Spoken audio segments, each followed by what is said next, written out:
تو آقا کریم صلی اللہ علیہ وآلہ وسلم کے صحابی حضرت ابو ہریرہ رضی اللہ تعالیٰ عنہ سے اہل شام نے کہا، اے ابو ہریرہ، آپ آقا کریم صلی اللہ علیہ وآلہ وسلم کی کوئی ہمیں ایسی حدیث سنائیں کہ جس پہ عمل کر کے ہم نجات پائیں۔ اب یعنی کہ سنا تو بہت تھا حضرت ابو ہریرہ نے، لیکن اب کوئی ایسی روایت اس میں سے نکالنا ہے جو مختصر بھی ہو اور لوگوں کے لیے راہ نجات بھی ہو۔ اللہ اکبر! سیدنا ابو ہریرہ گویا کہ اپنے حافظے پر جو ہے وہ زور دینے لگے کہ میرے پاس جو ذخیرہ حدیث کا میرے حافظے کے اندر ہے ان میں سے کوئی ایک ان کو سنانا ہے۔ لیکن روایتوں میں آتا ہے، راوی بیان کرتے ہیں کہ جیسے ہی حضرت سیدنا ابو ہریرہ رضی اللہ تعالیٰ عنہ کو وہ حدیث یاد آئی، وہ جس کو بیان کرنا چاہتے تھے، حضرت ابو ہریرہ صرف حدیث کا مضمون یاد کر کے بے ہوش ہو کے زمین پہ گر جاتے ہیں۔ امام غزالی رحمت اللہ علیہ لکھتے ہیں کہ مضمون حدیث یاد کر کے حضرت ابو ہریرہ زمین پہ گر گئے۔ جب آپ کو ہوش آیا، لوگوں نے پوچھا، اے ابو ہریرہ کیا بات ہے؟ حضرت ابو ہریرہ فرماتے ہیں، جس حدیث کو سننے کی تم بات کرتے ہو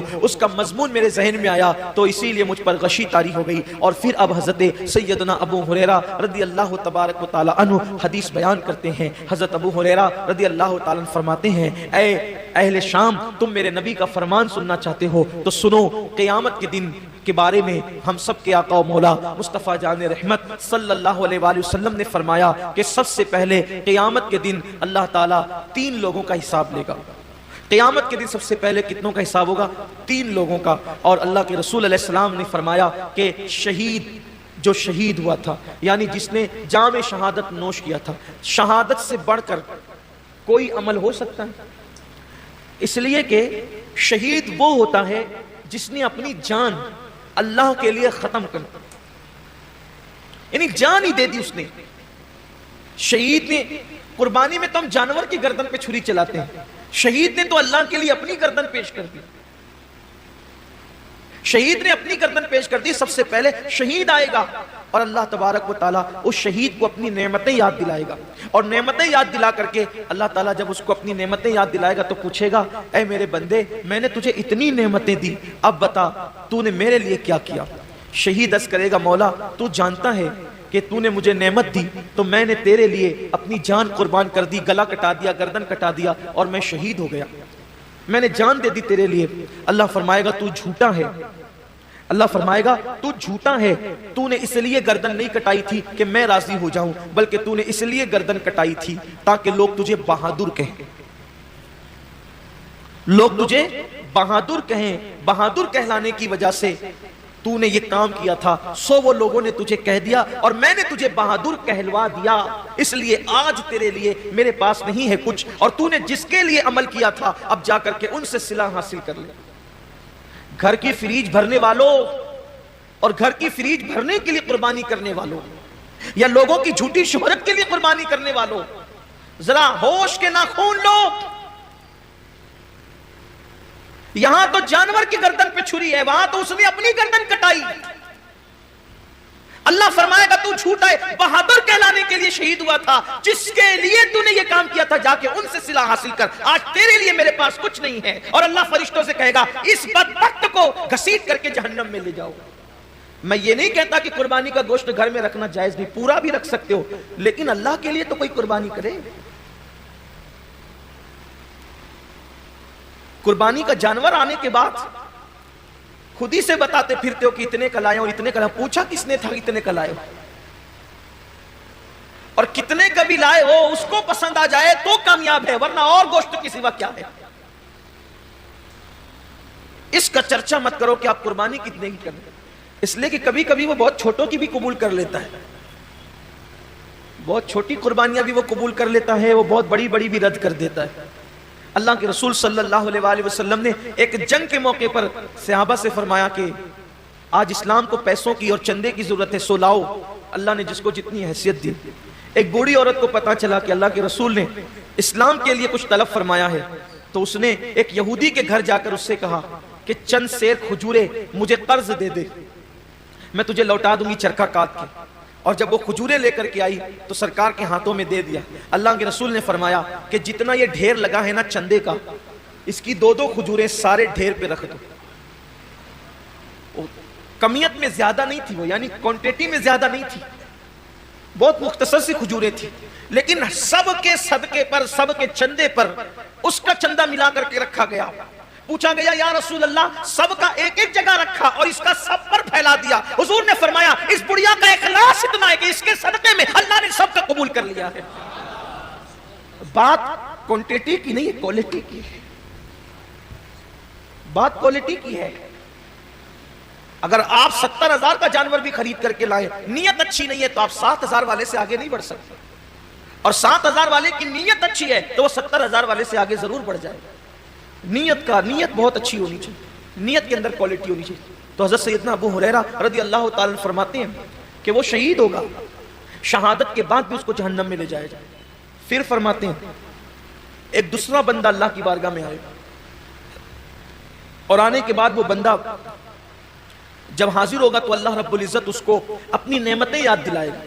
اور جب اللہ تعالیٰ اس کو اپنی نعمتیں یاد دلائے گا تو اللہ فرمائے گا کہ بندے تو نے میرے لیے کیا کیا.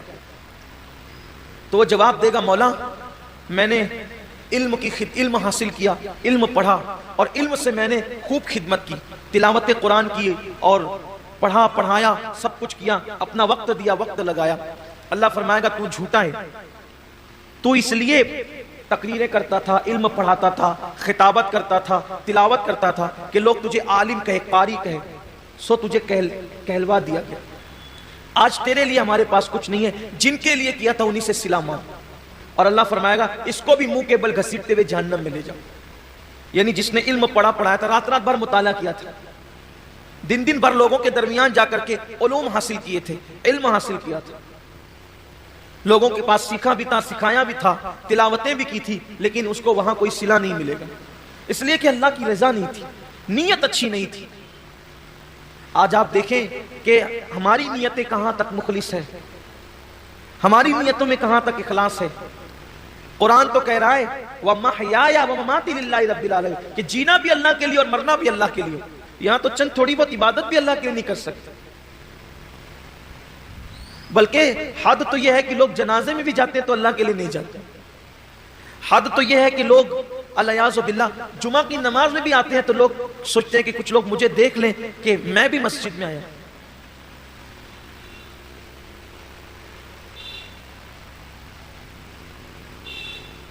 میں بھی عیدگاہ میں آیا ہوں، میں بھی حج کے لیے جا رہا ہوں، میں بھی عمرہ کے لیے جا رہا ہوں، قربانی میں بھی کر رہا ہوں، روزے میں بھی رکھ رہا ہوں، وظیفے میں بھی پڑھ رہا ہوں. سوچو کتنا بڑا سودا، کتنی گھٹیا قیمت پہ لوگ بیچ رہے ہیں. عبادت اللہ کی ہے، صلہ انسان سے لینا ہے. اور انسان کی اوقات کیا ہے کہ انسان کسی انسان کو صلہ دے سکے. اللہ کی عزت کی قسم، ایک مرتبہ لفظ اللہ کہنے کا صلہ پوری کائنات نہیں ہو سکتی. اس کا نام زبان پر آیا، اس کا صلہ کائنات کی تمام نعمت نہیں ہو سکتی. اللہ کی عبادت کا صلہ اللہ کے سوا کوئی نہیں دے سکتا. تو بندوں کو چاہیے کہ بندے جب اللہ کی عبادت کریں تو نیت خالص کریں اور سوچے کہ بس اللہ مجھ سے راضی ہو جائے. اسی لیے تو جنگ تبوک کے اندر جن صحابہ نے شرکت کی، جنگ تبوک کے اندر جو صحابہ شریک ہوئے تھے ان کو جیش الاسرت کہا جاتا ہے، تنگی والے فوجی. بلکہ وہ تنگی کا حال یہ تھا جنگ تبوک کے اندر، مورخین نے یہاں تک لکھا ہے کہ ایک ایک کھجور کو 8 مجاہدین استعمال کرتے تھے.